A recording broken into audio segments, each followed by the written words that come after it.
Hello and welcome everyone. So today's topic of discussion is non-deterministic finite automata. जैसा कि इसके नाम से ही समझ में आ रहा है नॉन डिटर्मिनिस्टिक यानी कि इसको हम लोग डिटरमाइन नहीं कर सकते। अगर आसान शब्दों में कहा जाए तो अगर आपको मशीन का प्रेजेंट स्टेट पता है और इसको आप कोई इनपुट देते हैं तो आप ये डिटरमाइन नहीं कर सकते कि इस इनपुट के बाद मशीन किस स्टेट पे जाएगा, जो कि डिटर्मिनिस्टिक फाइनाइट ऑटोमेटा में ऐसा नहीं था। उसमें हम लोग आगे के स्टेट को डिटरमाइन कर सकते थे। नॉन डिटर्मिनिस्टिक फाइनाइट ऑटोमेटा में भी फाइनाइट नंबर ऑफ स्टेट्स होते हैं, लेकिन एक पर्टिकुलर इनपुट पे वो उन फाइनाइट नंबर ऑफ स्टेट्स के किसी भी एक स्टेट को मूव कर सकता है। और अगर प्रैक्टिकल वर्ल्ड की बात की जाए तो प्रैक्टिकल वर्ल्ड में आज तक जितनी भी मशीन्स हम लोग यूज़ करते हैं वो सब डिटर्मिनिस्टिक मशीन्स होती हैं, क्योंकि नॉन डिटर्मिनिस्टिक मशीन्स हम लोग के किसी काम की नहीं है। फॉर एग्जांपल अगर मैं कहता हूँ हम लोग एक लिफ्ट में हैं, हम लोगों ने फ्लोर सेकंड प्रेस किया, लेकिन अगर हम लोग को पता ही नहीं कि वो फ्लोर सेकंड प्रेस करने पे वो किस फ्लोर पे जाके रुकेगी तो मशीन हम लोग के किसी काम की नहीं है। इसीलिए नॉन डिटर्मिनिस्टिक मशीन को हम लोग प्रैक्टिकली यूज़ ही नहीं कर सकते, ये हम लोग के लिए यूज़लेस है। तो फिर अगला क्वेश्चन ये उठता है कि अगर ये यूज़लेस है तो हम लोग क्यों पढ़ते हैं। तो इसका जवाब ये है कि जो नॉन डिटर्मिनिस्टिक फाइनाइट ऑटोमेटा है उसको थ्योरेटिकली डिज़ाइन करना इजी होता है as compare to deterministic finite automata.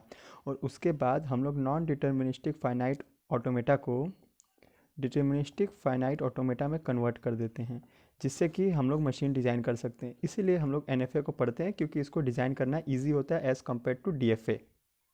और अगर बात की जाए एनएफए की कुछ प्रॉपर्टीज़ की तो मैं बोल रहा हूँ, आप चाहें तो इसे नोट डाउन कर सकते हैं। एनएफए में हर इनपुट सिंबल पे ट्रांजिशन ज़रूरी नहीं होता है, यानी कि अगर एनएफए को एक इनपुट सिंबल मिलता है तो ज़रूरी नहीं कि वो अपना स्टेट चेंज करे, जबकि डिटर्मिनिस्टिक फाइनाइट ऑटोमेटा में ऐसा नहीं था। डिटर्मिनिस्टिक फाइनाइट ऑटोमेटा में हम लोग को हर स्टेट पे रिस्पॉन्ड करना था, हर इनपुट सिंबल पे। और एनएफए की एक खास प्रॉपर्टी ये भी है कि एनएफए जो है वो फाई को भी एक्सेप्ट करता है, यानी कि अगर एक किसी स्टेट पे मशीन है और ये इस स्टेट से कहीं मूव नहीं कर रही तो इसका ये मतलब भी कह सकते हैं कि एक फाई को एक्सेप्ट कर रहा है, यानी ये नल सिंबल को भी एक्सेप्ट कर रहा है। क्यों? क्योंकि इस मशीन्स में मूविंग कंपलसरी नहीं होता है। और तीसरा पॉइंट, एनएफए में डेड स्टेट का कोई कंसेप्ट नहीं होता है, क्योंकि एनएफए में हम लोग मूव तभी करते हैं जब हम लोग को पता हो कि ये स्ट्रिंग एक्सेप्ट होने वाला है। और अगर हम लोग को पहले से ही पता चल रहा है कि ये स्ट्रिंग एक्सेप्ट नहीं होना है तो उस स्ट्रिंग पे हम लोग मूवमेंट शो ही नहीं करते। इसीलिए एनएफए में डेड स्टेट का कोई कंसेप्ट नहीं होता है। अगर पावर की बात की जाए तो power of NFA is equal to the power of DFA, यानी कि जो प्रॉब्लम एनएफए सॉल्व कर सकता है वो प्रॉब्लम डीएफए भी सॉल्व कर सकता है। और हम हर एनएफए को डीएफए में कन्वर्ट कर सकते हैं, पर हम हर डीएफए को एनएफए में नहीं कन्वर्ट कर सकते, क्योंकि डीएफए खुद में ही एक एनएफए है। क्योंकि डीएफए वो सारे मूवमेंट शो करता है जो कि एक एनएफए कर सकता है, यानी कि हम लोग एनएफए को डीएफए में कन्वर्ट कर सकते हैं बट डीएफए को एनएफए में कन्वर्ट नहीं कर सकते। अगर एग्ज़ाम्पल की बात की जाए तो फॉर एग्ज़ाम्पल हम लोग एक स्टेट Q1 पे हैं।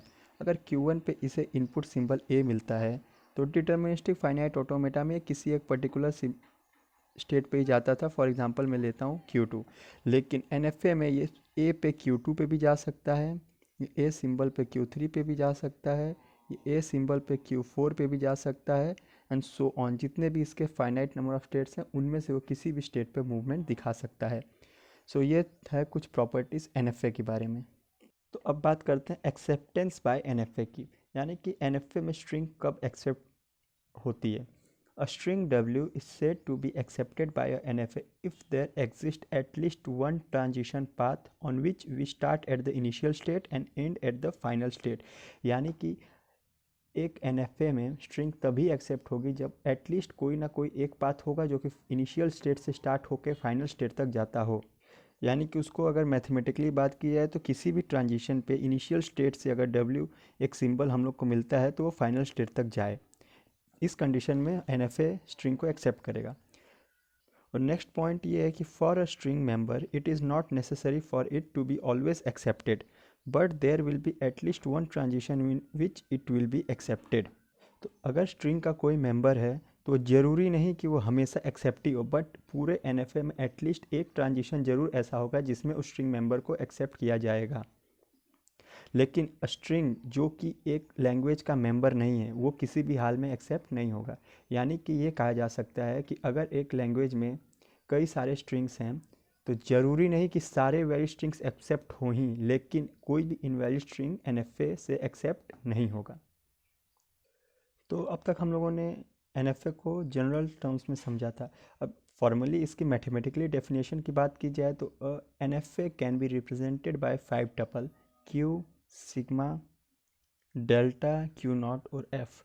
इन सब में Q एकदम DFA की तरफ फाइनाइट स्टेट ऑफ स्टेट्स है, सिग्मा जो है वो इनपुट सिंबल्स है, Q नॉट इनिशियल स्टेट्स है और F जो है सेट ऑफ फाइनल स्टेट्स है। लेकिन यहाँ पे जो ट्रांजिशन फंक्शन है उसमें थोड़ा सा चेंज है कि एक पर्टिकुलर स्टेट क्यू पे अगर इनपुट सिंबल हम लोग को सिग्मा मिलता है तो वो 2 to the power Q, यानी कि जितने भी नंबर ऑफ स्टेट्स इस समय प्रेजेंट हैं मशीन में वो उनमें से किसी भी एक स्टेट पे ट्रांजिशन शो कर सकता है या एक से ज़्यादा स्टेट पे भी ट्रांजिशन शो कर सकता है। इसीलिए इसको रिप्रेजेंट किया जाता है delta is equal to Q into sigma that goes to 2 to the power Q। यानी कि अगर Q नंबर ऑफ स्टेट्स है तो एक पर्टिकुलर इनपुट सिंबल पे वो उन Q नंबर ऑफ स्टेट्स में से किसी भी स्टेट पे ट्रांजिशन शो कर सकता है या फिर एक से ज़्यादा स्टेट्स पे भी ट्रांजिशन शो कर सकता है। आई होप कि आपको अब जनरल टर्म में समझ में आ गया होगा कि ये NFA DFA से किस तरह से अलग है। और आगे चल के हम कुछ क्वेश्चंस इस पे सॉल्व करेंगे, कुछ एग्जांपल, जिससे कि आपका कंसेप्ट थोड़ा और क्लियर होगा। सो मिलते हैं नेक्स्ट वीडियो में। Thank you.